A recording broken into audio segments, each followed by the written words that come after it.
Welcome back to The Heat. We took a look at Australian detention centres for asylum seekers in the first half of the programme. Now we turn to what's happening in the Guantanamo Bay prison in Cuba. The prison was set up by the Bush administration in 2002 to interrogate enemy combatants who were being suspected of terrorism. Critics have slammed U.S. interrogation practices there, with widespread reports of abuse and torture. U.S. President Barack Obama had promised to close the prison in 2009, but has yet to do so. The U.S. has transferred prisoners to other countries, with most of them going to Afghanistan and Saudi Arabia, but more than 100 prisoners still remain in Cuba. President Obama renewed his push to close the prison in his State of the Union address in January of this year. Does that mean we are close to seeing Guantanamo being shut for good? Well, I'm joined now by Morris Davis, who is a former chief prosecutor for the military commissions at Guantanamo Bay, and Commander Kirk Lippold. He was the commanding officer of the USS Cole when it came under a suicide terrorist attack by Al-Qaeda in Yemen in October of 2000. Gentlemen, thanks to both of you for joining us. Sure. Thank you. Colonel Davis, let me start with you. As I said, President Obama promised to close Guantanamo Bay when he was campaigning to become president way back in 2008 and 2009. He hasn't done so. Is that a broken promise? It has been so far.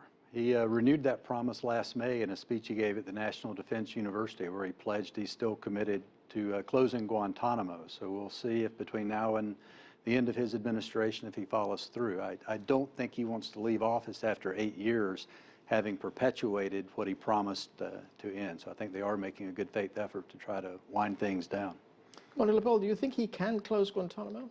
I think it's going to be extremely difficult. When you look at why Guantanamo Bay was created in the first place in the Bush administration, it was to become an intelligence facility to where we could bring terrorists, where we could learn to interview, interrogate, whatever word you want to use, at how they actually recruited and conducted operations worldwide. And I think while President Obama's intentions may be good, the reality is the American people, through their elected representatives, have been very clear. They view that intelligence facility of still being of value. We have no other place in the world. It is unique in its capability, and that where are we going to put these detainees? They can't bring them to the United States because of the unique legal circumstances it would create. And that facility still has value in helping us keep the nation safe. Colonel Davis, you agree? No, I would disagree with that characterization. We went to Guantanamo to avoid the law. I mean, for 200 years, our strength was our belief in the law, and suddenly we had to find a place that we thought was a law-free zone, and that was Guantanamo. People were taken there to be exploited for intelligence. We were told they were all the worst of the worst. If you recall, remember they said they'd chew through the hydraulic lines on the airplane just to kill Americans. Well, those 779 worst of the worst, more than 80% are no longer at Guantanamo. There are 154 men that are still there now. Of that number, 77 have been cleared to be transferred out, which means the CIA, the FBI, the Department of Defense, Department of Justice unanimously agree they don't pose a threat, we're not going to charge them with a crime, and we don't need to keep them. But year after year, they continue to sit at Guantanamo, where we spend over $2 million a year for each one to sit there, which is 75 times more than what it costs to keep a detainee at the Supermax prison in Colorado. So there never was a good reason for Guantanamo, and there certainly isn't today. Colonel, I couldn't disagree with you more, and I'll tell you why. Having been on the Joint Staff when we created Guantanamo, it was not to avoid the law. We did not have a facility available to us on the battlefield in Afghanistan, given the small footprint that we wanted to keep in that country and make available to fight the terrorists of Al-Qaeda and Taliban. What we did want was to create a facility where we could bring people away from the battlefield so that we could do the interrogation necessary to find out what threats they represented to the United States, not only currently, but for the long term as well, so that we could disrupt that plan. It was about keeping the nation safe. And we as Americans have invested over $300 million in a state-of-the-art intelligence facility there that's virtually unused today by the administration. Well, it's become a prison, and these men are accused of committing crimes. Why not bring them to the United States, try them under United States law? I mean, the United States is always telling us and the rest of the world that the rule of law is supreme. So exercise it. That's a great question, but there is a mindset that you have to remember. You have to realize that from the perspective of most people, especially in the Department of Defense, we're a nation at war. If you bring them to the United States, you're going back to that pre-9/11 mindset of a criminal act was conducted. If it's a criminal act, great news for the military. Bring all the troops home and let the FBI go fight the war on terror around the world. That's not a realistic approach. It will not keep the nation safe. So consequently, you need to have a facility that is under battlefield conditions, which bringing them to the United States we cannot have. Even Attorney General Holder, in front of the families of 9/11, in a June 2009 meeting, admitted, if we bring Khalid Sheikh Mohammed, the minute he sets foot on U.S. soil, it will trigger constitutional safeguards of something as simple as Miranda rights. And quite frankly, there are circumstances under some detainees, specifically al-Nashri, who was the principal guy involved with the attack on my ship, USS Cole, Right. that is going to prevent an effective prosecution. Okay, I'm going to get Colonel Davis's views on this. And I mean, one of the points we should make was that there have been Al-Qaeda members who've been tried on U.S. soil. Absolutely. Sulaiman Abu Ghaith was just tried in New York, in Manhattan. Absolutely. You know, in September 2006, when I was the chief prosecutor for the military commissions, a plane landed at Guantanamo and 14 men got off. Since then, one has been convicted. It was Ahmed Galani, who was involved in the bombing of the embassies in Kenya and Tanzania. He's the only detainee ever to leave Guantanamo and come to the U.S., where he was prosecuted in federal court. So while KSM and al-Nashri and the others, the wheels spin at Guantanamo and nothing happens, Galani has been convicted, sentenced to life. His case was affirmed by the Second Circuit Court of Appeals, and last month the Supreme Court declined cert in his case. So his case has been tried and put to bed, and he's at the Supermax in Colorado. He's the only person at Guantanamo who has been convicted. So justice works in our federal courts. And you mentioned Abu Ghaith was convicted last month. Today, as we sit here, Abu Hamza al-Masri is on trial in federal court, while at Guantanamo, you know, the process is ground to a halt again. So it's been an embarrassment to the country. It's a shame that we've put the victim families through 13 years of this process when this could have been over and done in federal court years ago. Commander Lippold, there's another aspect to this, and that has Guantanamo not done great damage to the image of the United States around the world? Because the critics of Guantanamo would say, you're no different than any other dictatorship around the world, throwing people in prison and throwing the key away with no recourse to justice, no charge, no trial.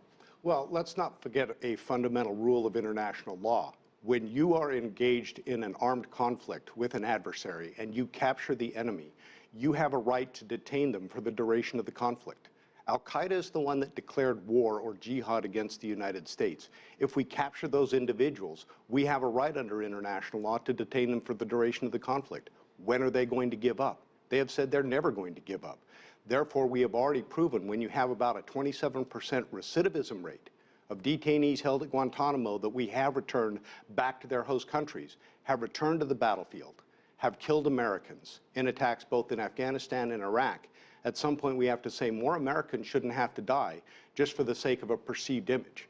It is our duty and job to keep Americans safe. Okay, Colonel Davis, let me get your view on this. This is an open-ended war, isn't it? The war on terror, as it's called. Well, so it's a war on a tactic. Right. Terrorism is a tactic, is not an enemy. And so we've declared war on a tactic that will never end. The authorization for the use of military force, though, that Congress signed gave the president the authority to go after the people that caused 9/11, which we've done. President Obama has said by the end of this year that combat operations in Afghanistan are going to come to a close. The courts have upheld the detention of combatants at Guantanamo under that law of war premise. But come December, when the hostilities come to an official end, under what authority do we continue to detain people at Guantanamo? And as I said, half the men that are there now are men that we have determined committed no crime, won't be charged, pose no threat, and we don't want to keep them. And we have begged and bribed other countries to take these guys. You know, we're supposed to be the home of the brave. How many have we taken? None. Bermuda has taken 4. So, you know, we claim to be the home of the brave, but we're not as brave as Bermuda. Commander Lippold, there's a point there. If President Obama mentioned this in his State of the Union speech, he talked about the end of the war in Afghanistan. Once that happens, does that remove the legal justification for holding people any longer? I'm not going to be pretend like the colonel to be a lawyer and know the exact qualifications under that premise as to whether or not the authorization for armed force would be moot at that point, and then we'd have to figure out what to do with the detainees.